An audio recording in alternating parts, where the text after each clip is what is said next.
Shalom saudara-saudaraku yang dikasihi oleh Tuhan. Senang rasanya boleh berjumpa kembali pada hari ini, Rabu 19 Oktober 2022. Nah saudara-saudaraku, mari kita bersama-sama untuk masuk lebih lagi di dalam merenungkan firman Tuhan. Nah saudara, mari kita satukan hati dan kita berdoa. Bapa kami yang di surga, dikuduskanlah namamu. Datanglah kerajaanmu dan jadilah kehendak-mu di dalam hidup kami seperti di surga. Kami bersyukur ya Bapa, kalau hari ini kami kembali boleh merenungkan firman-Mu. Ajar kami untuk menjadi pelaku firman-Mu. Berikan kami pengertian yang baru, sehingga firman-Mu boleh tertanam, bertumbuh, dan berbuah. Terima kasih Bapa, kami percaya Roh Kudus yang menaungi kami, memberikan kami hati yang taat sepenuhnya kepada firman-Mu. Terima kasih Bapa yang baik, Engkau yang sepenuhnya ambil alih hidup kami. Hanya di dalam nama Tuhan Yesus kami berdoa dan bersyukur. Amin. Nah saudara-saudaraku yang dikasihi oleh Tuhan, kita akan mendengarkan renungan firman Tuhan yang berjudul Bersih Menurut Pandangan Sendiri. Firman Tuhan ini tertulis di dalam Amsal 15 ayat 1 sampai dengan 33. Baiklah saudaraku, saya bacakan firman Tuhan ini bagi kita semua. Manusia dapat menimbang-nimbang dalam hati, tetapi jawaban lidah berasal daripada Tuhan. Segala jalan orang adalah bersih menurut pandangannya sendiri, tetapi Tuhanlah yang menguji hati. Serahkanlah perbuatanmu kepada Tuhan dan terlaksanalah segala rencanamu. Tuhan membuat segala sesuatu untuk tujuannya masing-masing. Bahkan orang fasik dibuatnya untuk hari malapetaka.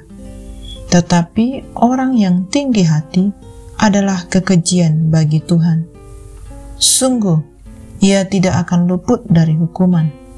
Dengan kasih dan kesetiaan, kesalahan diampuni.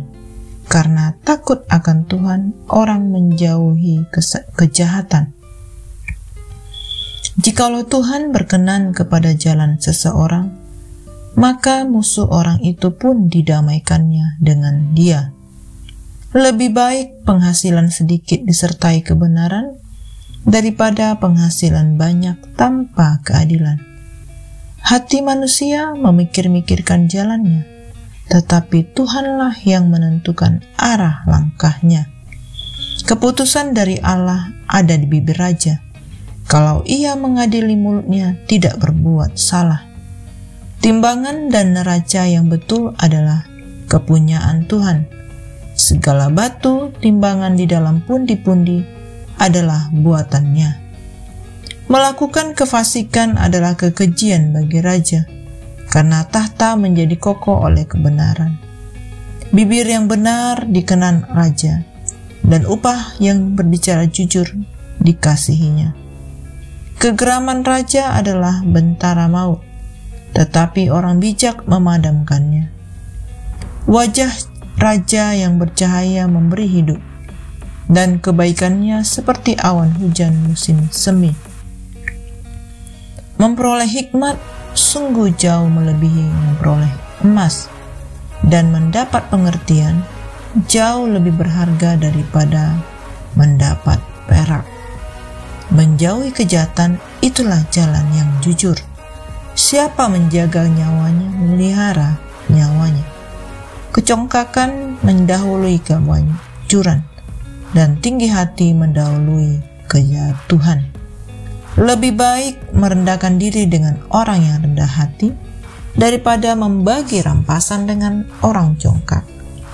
Siapa memperhatikan firman akan mendapat kebaikan, dan berbahagialah orang yang percaya kepada Tuhan.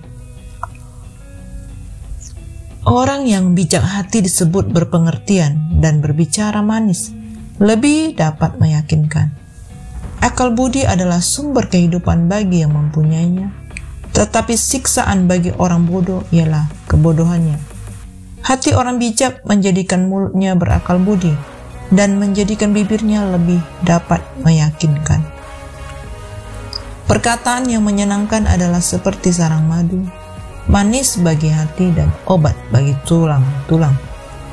Ada jalan yang disangka lurus, tetapi ujungnya maut.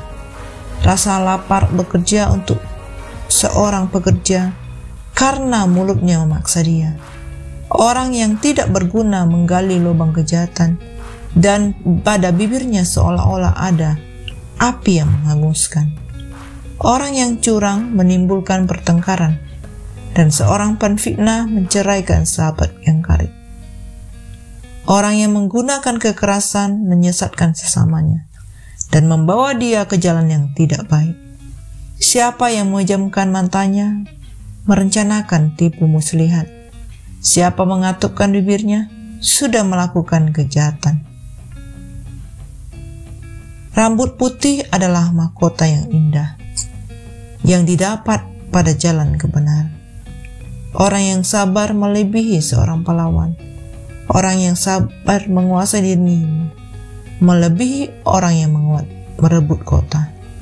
Undi dibuang di pangkuan, tetapi setiap keputusannya berasal dari Tuhan. Amin.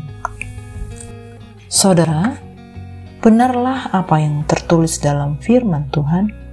Seseorang boleh saja menganggap pilihannya benar, sesuai pandangan atau keyakinan pribadinya. Namun, cepat atau lambat setiap motivasi akan diuji. Hal ini tak hanya berlaku dalam pelayanan, tetapi juga di dalam berbagai bidang kehidupan kita. Seseorang bisa saja terlihat rohani dan menjadi aktivis gereja, tetapi motivasi hatinya belum tentu sama dengan apa yang dilihat mata. Seiring berjalannya waktu, motivasi dalam hati akan menyembul melalui tindakan. Jika motivasi itu keliru, biasanya respon yang muncul akan negatif.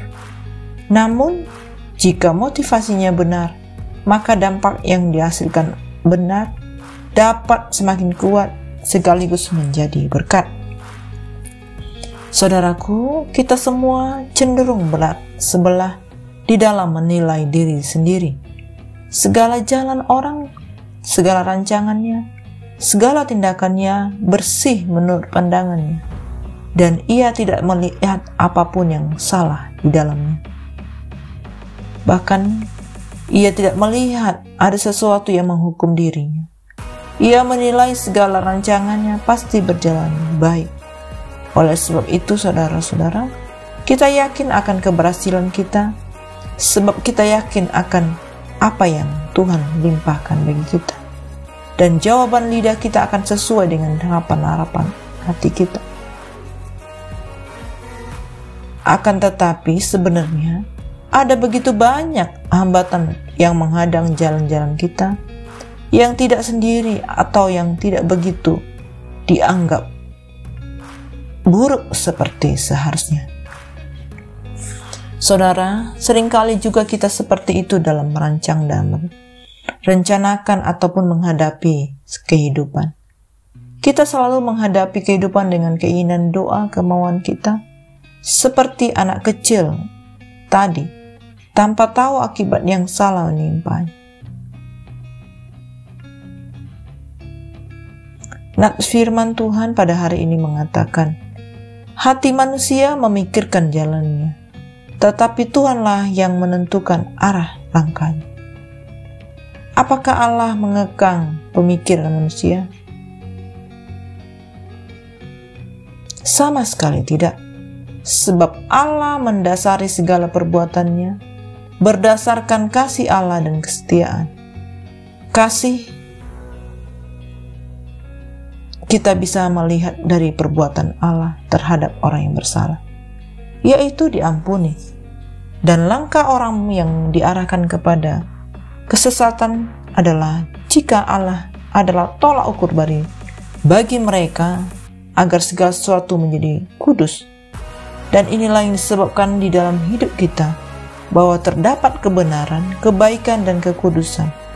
Oleh karena itu, saudara-saudaraku, kita tidak layak untuk membenci seseorang, dan kita tidak bisa melihat kecongkakan, kejahatan, kebohongan, dan sebaliknya setiap yang berpihak membela orang-orang benar. Jadi saudaraku, dengan segala kemahakuasaannya, kita dapat mengatur, mempengarahkan hidup manusia demi kehidupan manusia itu. Nah saudaraku, penghakiman Allah berasal dari kita sendiri. Pastilah sesuai dengan kebenaran. Jika ia menguji dan membuangnya dalam timbangan yang tidak adil dan adil, ia mengetahui apa yang ada dalam hati kita dan memberikan penghakiman kepada mereka dengan sesuai dengan kegiatannya yang diketahuinya itu. Dengan menuliskan tekel pada hasil pertimbangan yang kurang 10, menimbang dengan neraca dan mendapatkan kita terlalu ringan. Oleh sebab itu saudaraku, kita akan berdiri tegak atau jatuh. Ia tidak hanya melihat jalan-jalan manusia, tetapi juga menguji hati mereka. Dan hari ini, sesuai dengan kebenaran firman Tuhan, mari kita evaluasi diri kita, evaluasi motivasi kita di dalam melakukan segala sesuatu, dan kiranya Tuhan memotivasi yang keliru dalam hidup kita. Saudaraku, biarlah kita memiliki motivasi yang baru dan membenahi diri kita sebelum ujian dari Tuhan datang untuk mengkoreksi apa yang selama ini keliru, karena hal letaknya akan merugikan kita. Amin. Mari saudara-saudaraku, kita satukan hati dan tutup di dalam doa. Terima kasih Bapa buat firman Tuhan yang sudah kami dengar. Urapi kami, layakkan kami, sehingga firman Tuhan boleh menjadi kekuatan bagi hidup kami. Kami dibebaskan, kami memiliki kekuatan baru. Bahkan setiap kami dibangun lebih lagi.